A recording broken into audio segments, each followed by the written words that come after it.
Ce dimanche 21 février, Laurent Delahousse recevait de nouvelles personnalités sur son plateau du 20h30, le dimanche, sur France 2. Le journaliste a invité la musicienne Mélodie Gardot, à la voix iconique.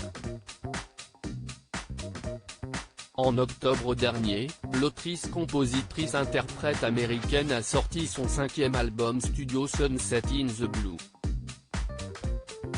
Ce nouveau disque, Mélodie Gardot l'a écrit en partie pendant le premier confinement, qu'elle a passé à Paris. En avril dernier, la chanteuse de 36 ans avait même lancé un appel sur les réseaux sociaux, afin d'aider des musiciens du monde entier, qui n'avaient plus de travail dû à la crise sanitaire, pour son titre From Paris with Love. Si désormais Mélodie Gardot est considérée comme l'une des plus grandes divas du jazz, la musique n'a pas été innée dès la naissance pour elle. La musique l'a sauvée.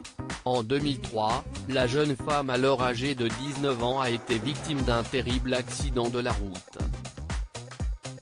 Alors qu'elle se déplaçait en vélo dans les rues de Philadelphie, elle a été renversée par une voiture, dont le conducteur n'a pas respecté un feu rouge.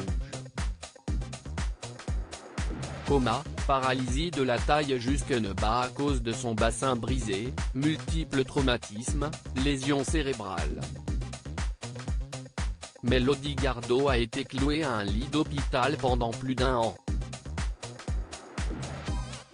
Mélodie Gardot, victime de maux de tête et d'une vue affaiblie. Plus de 17 ans se sont écoulés depuis le drame, Mélodie Gardot souffre toujours de séquelles. La chanteuse a réussi à se reconstruire, physiquement et mentalement, grâce à la musicothérapie, suggérée par les médecins. Désormais, elle doit porter des lunettes fumées car elle est devenue hypersensible à la lumière.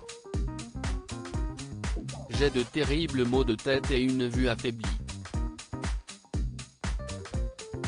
Depuis ce jour-là, je ne peux plus me passer de lunettes, avait-elle confié dans les colonnes de Madame Figaro, en 2019.